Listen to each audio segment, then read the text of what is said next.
So I'm Sara Maxana. I'm with the City of Seattle. I'm currently with the Planning Department. I'm a division manager for our citywide initiatives team, which includes our long-range planning and a lot of our housing policy work for the city. Before that, I was the citywide project manager for the Seattle's housing affordability and livability agenda, and I'm going to talk a little bit about that HALA work today. Before I was with the City of Seattle, I was a housing advocate and part of the no longer nascent YIMBY movement in our region, in our state, and in our entire country. And so I'm going to be speaking a little bit today wearing both my personal hat and my professional hat, if you can imagine me taking it on and off at different points, to talk a little bit about how to talk about housing abundance and how to put our values into action in a way that embraces more people into this movement and makes it about the people, not the buildings.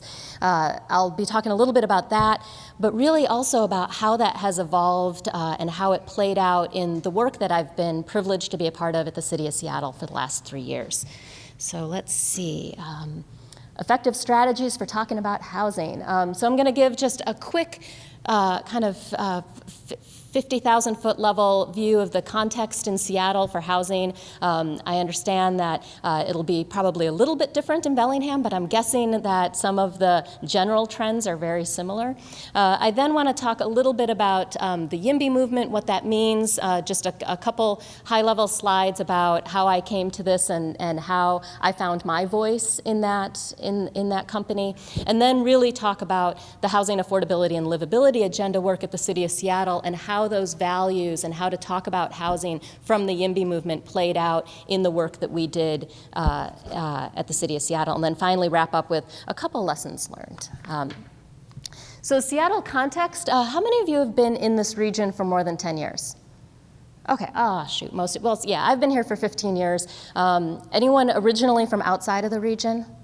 Okay, it's quite a handful of you. So I'm from the Midwest, and we don't have anything like this in the Midwest. And so, I came out here about 15 years ago, moved to the City of Seattle, and, we did have lakes in the Midwest, but, the water and the mountains and the forest and the air and just the quality of the environment and the landscape was so night and day to what I had experienced as a child, and I just loved it. And I know that this is such a huge part of the identity that we have in the region and the reason that so many people love living here and so many people are moving here. So it's little surprise that this is what the City of Seattle often looks like from the ground. Even if you have that beautiful view of Mount Rainier from the high points, on the ground, the way that we're experiencing a lot of the change in the city is construction and change and growth, and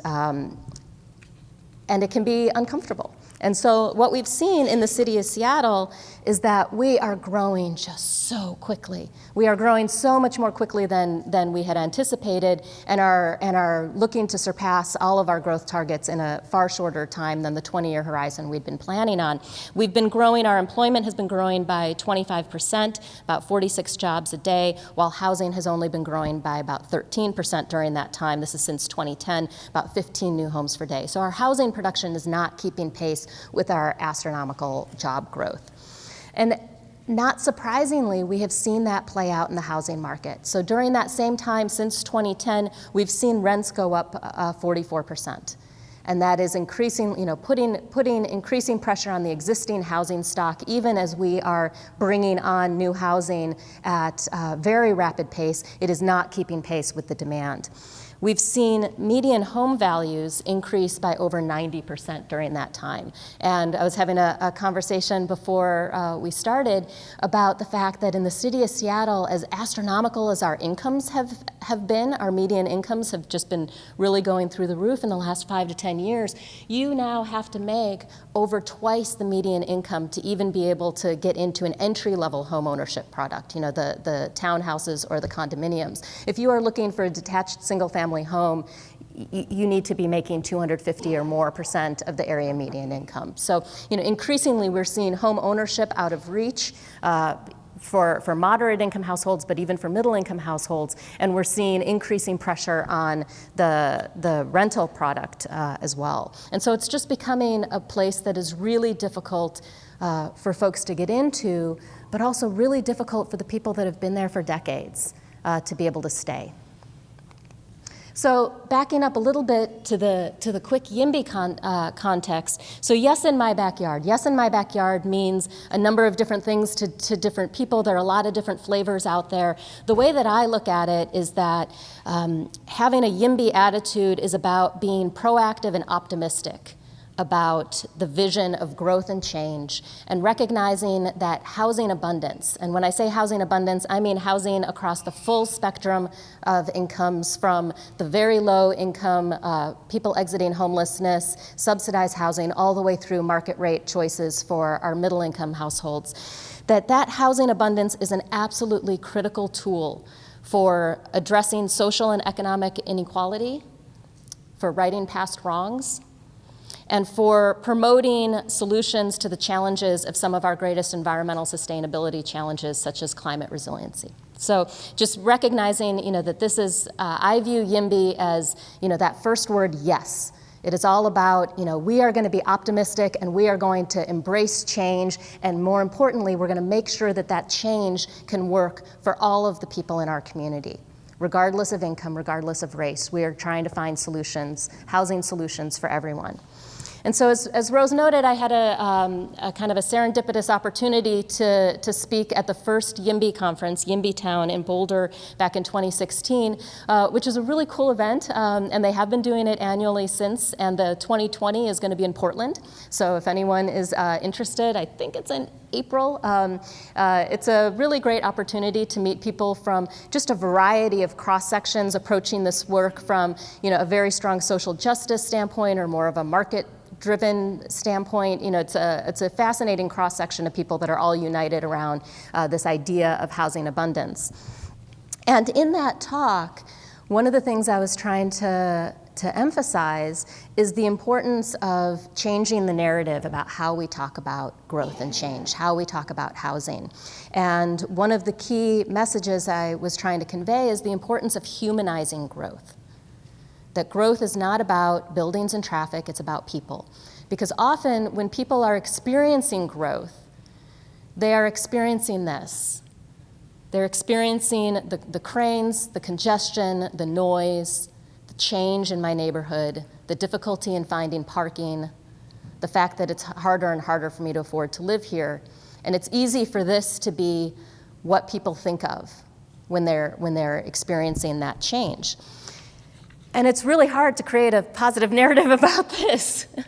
And so how do we create a more compelling and personal story about people that can convey this more optimistic vision? And so this is a series of images that our Department of Neighborhoods at the City of Seattle, who's just a fabulous group of people that work there that are really trying to embrace this way of talking about the change that we're experiencing in Seattle.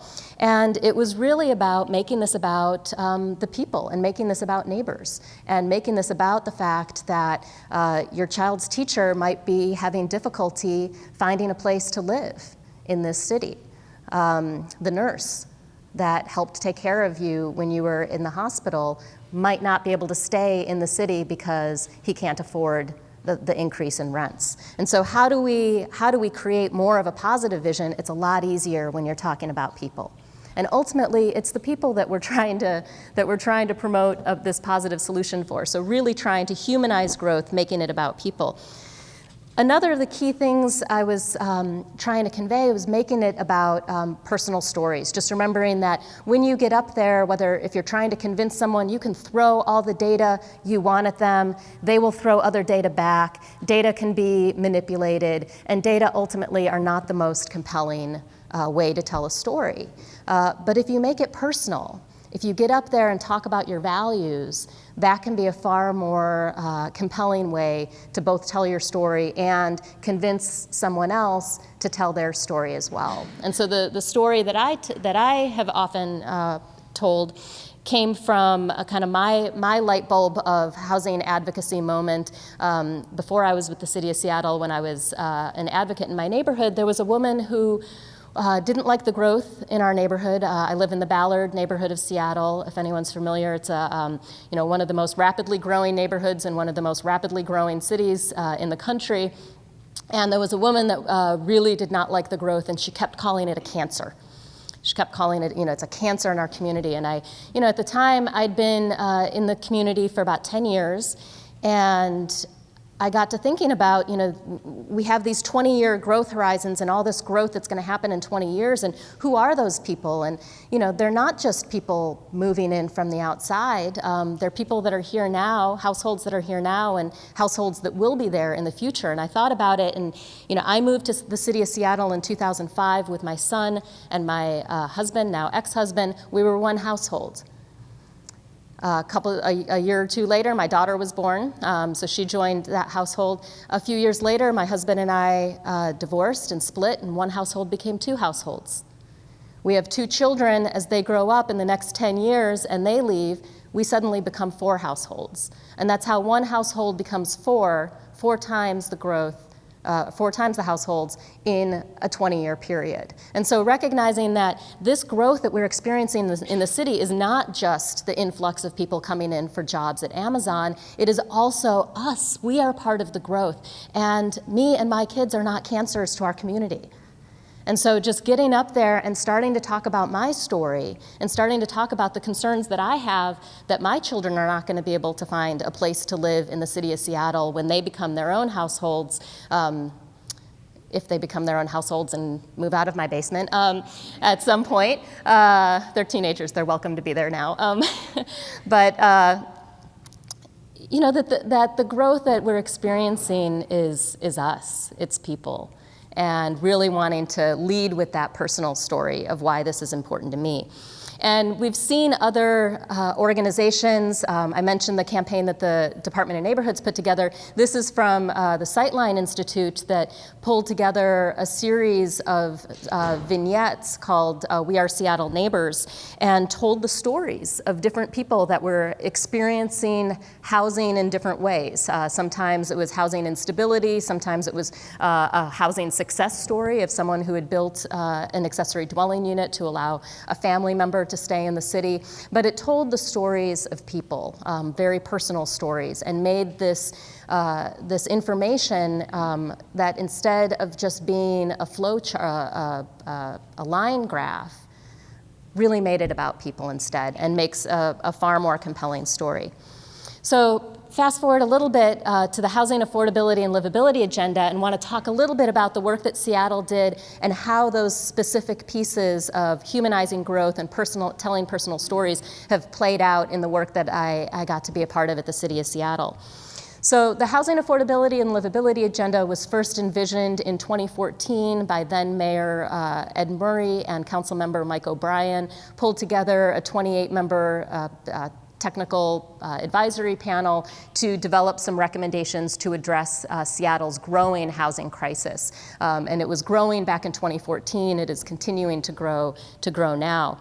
What the advisory committee came up with was a series of recommendations, 65 in all, that address different aspects of our housing needs. It included strategies to invest in housing for those most in need. That's really raising the revenue and the resources to provide for more subsidized housing for our low, very low, and moderate income households. Had a number of strategies to prevent displacement of existing community members, so looking at tenant rights, looking at ways to strengthen people's abilities to stay in their homes. Promoting efficient and innovative development, recognizing that housing construction as a field is evolving, and how can we evolve with it and make sure that we are embracing new technologies and streamlining our processes to facilitate housing production. And then finally, creating new affordable housing as we grow. And this was what became our mandatory housing affordability program, an inclusionary zoning mechanism that we have finally just adopted earlier this year. And that mandatory housing affordability, MHA, is going to be the focus of what I'm going to talk about because it necessarily involved rezoning over 20% of our city. Every single every single parcel of commercial, mixed use, and multifamily, and about 6% of our single family areas rezoned through a series of actions. And because it affected every single neighborhood in our city, we had years and years of community engagement that helped inform those rezones. And so I want to talk a little bit about the process for that. So MHA, mandatory housing affordability, as I mentioned, these were rezones to enact an inclusionary zoning mechanism that would require developers to either provide housing on site, affordable to incomes at 60% or below of area median income, or pay a fee in lieu into our Office of Housing's pool that they use to provide housing around the city. We took action back in 2017 on all the areas in teal. That includes all of our, I reversed that. We took action in 2017 on all the areas in fuchsia, which include our downtown and a few select other areas. All of the areas in teal, which include all of the remaining urban villages. We have designated urban villages in our comprehensive plan, and all other multifamily or commercial areas outside of our urban villages, which are often those corridors that connect the urban villages, took actions to put in place new zoning to trigger these new affordability requirements.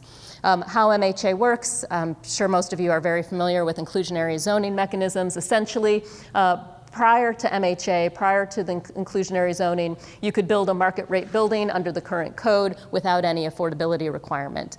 With MHA, you are granted additional development capacity envisioned in that teal color at the top, so an ability to go a little bit higher, a little bit bulkier, but with it comes an affordable housing requirement contribution. And the key thing, and how this differed from the voluntary program that we had in place before, is that regardless of whether you take advantage of that new development capacity, if you underdevelop the site, you still have to be compliant with MHA. You still have to make that contribution to our affordable housing. And that was the key difference. The city anticipates approximately half of projects will pay rather than provide housing on site. We really love both. Providing the housing on site usually brings the housing online faster, and we get mixed income communities in the same building. When we get the dollars through the door, we're able to use that in key ways to provide housing where the market is not providing it. And so we're able to provide affordable family size housing. We're able to provide housing with wraparound services. We're able to provide housing to meet the needs of specific populations in a way that the market might not be doing. And so we really, just to say, we really love both options. But again, putting together rezones on over 20% of the city, affecting every single neighborhood in the city, was a big undertaking. Conversations in Bellingham when you're talking about upzoning, generally, are people excited? People come out with their, people care about their communities. Of course they do. And so it was very important that the city be very thoughtful and inclusive in our engagement work to make sure that people understood the changes that were being proposed and that people had a chance to shape them.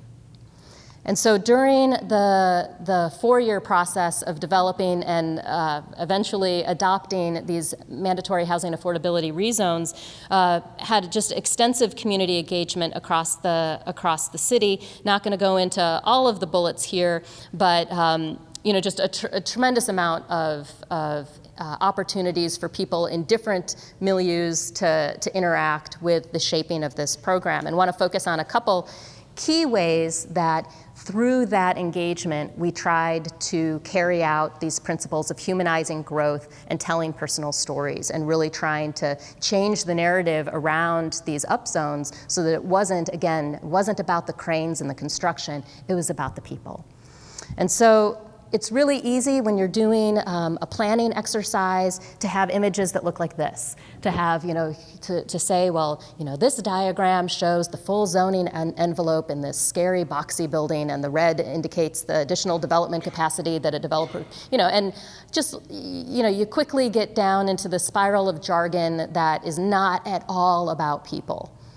Also very easy to point at maps. Everybody wants to see a map of their neighborhood. Everybody wants to know what's the change that's going to happen on my block. And while it is very important to provide that information and to have those conversations and make sure that people understand what is being proposed and why, we really tried to make sure that this was not the only way that we were talking about the program and talking about what we were proposing. Instead, again, our Department of Neighborhoods, who I can't speak highly enough of, are really trying to be kind of a people-first way of approaching these issues. This is just one example of one of the things that we did at one of our open houses. Is you had the opportunity to come in and just go straight to the maps if that's what you wanted to do, or you could take a card that told you about a fictitious person or family that's experiencing housing instability in our region and in our city, and what their story is. And you could go table to table and talk to different departments and see how that person would have an opportunity, or that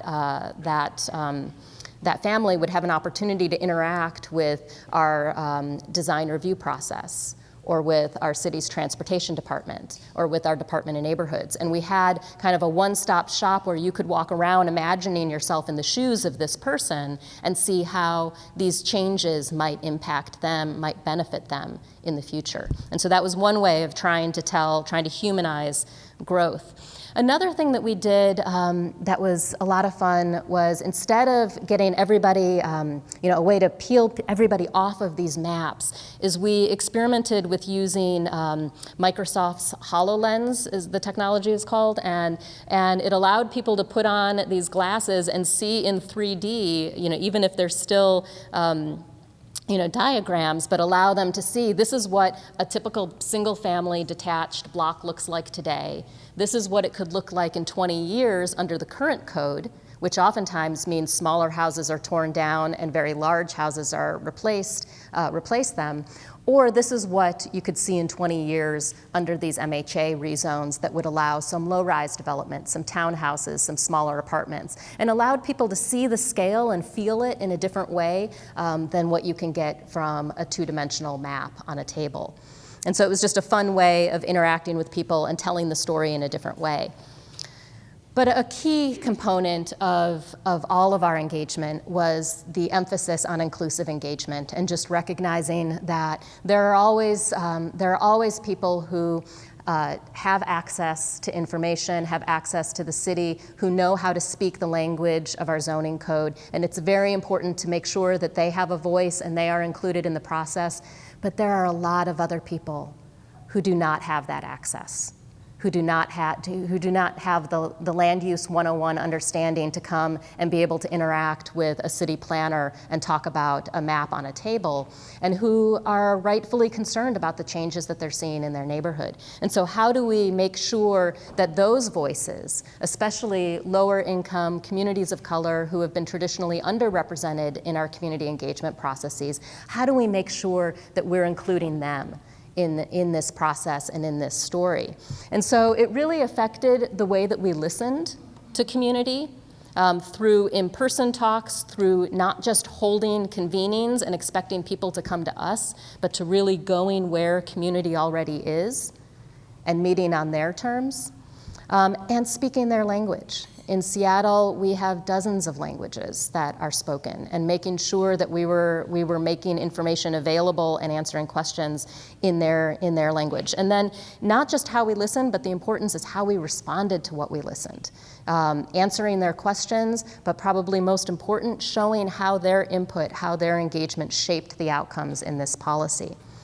So a couple key things, just want to emphasize again the importance of speaking in language. We have immigrant refugee communities in the city of Seattle who, for a variety of reasons, might not feel comfortable coming to a government-led event. And so the importance of providing information to that community in their language with their leadership and getting answers to their questions in that context is very important. We were able to team up with Community Conversations series, which was an ongoing program in the city of Seattle that was already doing outreach with immigrant communities in particular, and we were able to essentially piggyback on that process to include some information about housing and change in neighborhoods and be able to solicit input through that series.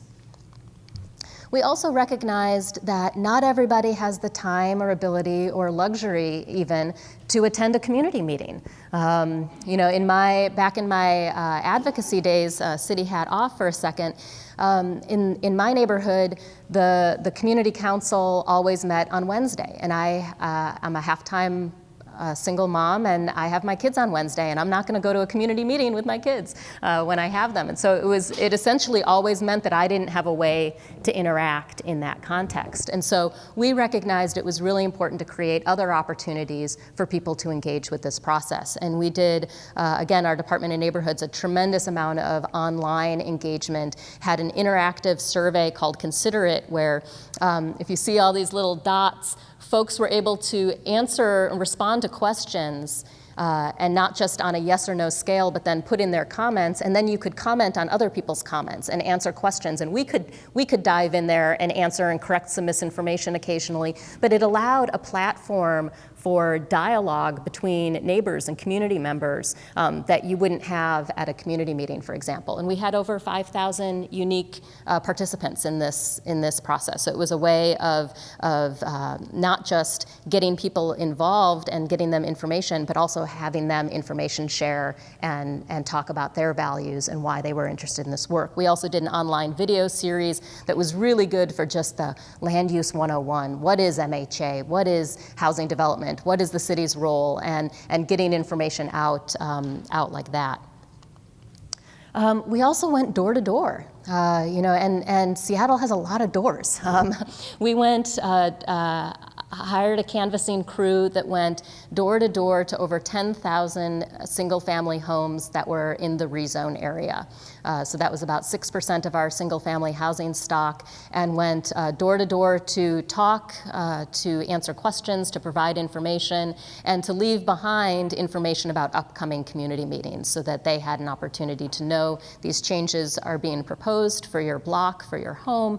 Please come and get involved. You can do that at one of these community meetings. You can do that online. And one of the interesting things that we found is when we went door to door and had these one-on-one conversations and asked, provided a little bit of information about the MHA rezones and what was being proposed, and asked the question, after hearing about these zoning changes, what do you think about this proposal? 40% support and 38% undecided, and only 22% were saying no. And that was, you know, that validated what we had sort of suspected, is that, yes, there's a camp of people that really want this. You know, the YIMBY advocates, the affordable housing advocates that are really excited about this opportunity. And then there are the folks that are really opposed to this, that don't want the change. But there's this whole group in the middle that is yearning for more information. And so how do we get this group in the middle engaged? How do we get them the information that they need so that they can be an informed participant in this process? And going door to door was a key part of that. But more important than just going around and talking with everyone and answering their questions and giving them booklets of information is making sure that that engagement helped shape the outcome. It's not enough just to get up and say, we did 200 meetings, box checked. It's really important to be able to say, this is what we heard, and this is how it changed what we were thinking about these rezones. I will say that when the rezones were first envisioned as a part of that advisory council process in 2015, they basically envisioned a standard rezone bump across the board for all areas of the city. So if you had zoning that allowed 4 stories today, you could now have 5 stories. 6 stories could now have 7 stories. If you were low-rise 1, you could now be low-rise 2. It was basically a standard bump across the board. And it was not tailored to our neighborhoods, and it was not tailored to the values of our community members. And so what we were really trying to do is to find a way to make sure that we were funneling what Seattle community members valued into these rezones. And so one of the first things we did in 2016 was develop community-driven principles. Before we put any lines on any maps, we asked community through a focus group process for 9 months, what do you where do you think housing should go? And found, from that process, 8 community-driven principles that rose to the top, recognizing that we should recognize unique conditions in neighborhoods. We should provide more housing options, especially family-size housing was one. We should recognize and preserve historic areas. We should look at transitions from higher density areas to lower density areas and smooth those transitions out where they are rather rough in some areas today.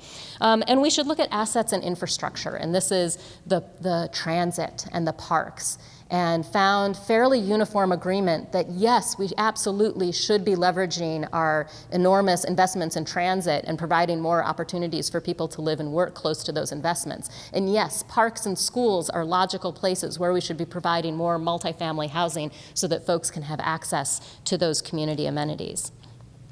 And those community principles then fed into our first draft map. And we were able to call out in each neighborhood, this is the principle that drove this proposal, and here's the principle that drove this one. We also heard a tremendous amount about the importance of displacement and thinking about existing community members that are struggling to stay in the city that they've called home, oftentimes, if not for decades, for generations. And so we looked at what we had done in our 2016 comprehensive plan, a growth and equity analysis that developed a displacement risk index based on various characteristics, demographic and neighborhood characteristics, and access to opportunity. Access to opportunity meaning the various community building blocks and amenities that help a community member have a successful and thriving life in that community. So looks at transit mobility, access to jobs, quality open space, those various characteristics of a neighborhood. And we were able to essentially create a scatter plot of all neighborhoods on these 2 indices of displacement risk and access to opportunity. And we're able to take a tailored approach in our rezone to recognize if you're a neighborhood at high access to opportunity and low displacement risk, often those are the neighborhoods like I live in, Ballard, that have been historically exclusionary and difficult for folks to find entry-level home ownership or rental opportunities in. And then we looked and took a different approach to the areas that were historically redlined, those areas that have high risk of displacement, where a tremendous amount of growth without the commensurate affordable housing production could exacerbate those trends. And so recognize that while we want more housing choices everywhere, there are some places, these low risk of displacement neighborhoods with high access to opportunity, where it makes sense to really open up those neighborhoods and provide more housing opportunity to allow more people to live in those areas. We also heard a lot from community members about the importance of livability. And livability means a lot of different things to a lot of different people, but it includes some of those tangible and intangible aspects of your neighborhood that makes you just happy to live there. So whether it is the tree canopy or the design of the buildings themselves, we recognize that with these rezones, there was an opportunity to open the hood of the car, if you will, on our zoning code and see, are there tweaks we can make to better align the values of Seattle community members around livability with the outcome that we're seeing in buildings? And we made tweaks to design standards, including setbacks at upper levels, promoting sustainability. We made some tweaks in what we call our green factor to make sure that we were giving the heaviest or greatest priority to the retention of large trees and the things that are going to provide the greatest ecological function. And then enhancing livability more generally, looked at family size housing requirements in some of our zones and stronger incentives to preserve some of the existing housing stock, even while you might be adding onto it with additional housing units. So again, all of that is to say that it's not enough just to go out to community. You need to show how those things that you are hearing from community are playing out in the policies that you're putting forward.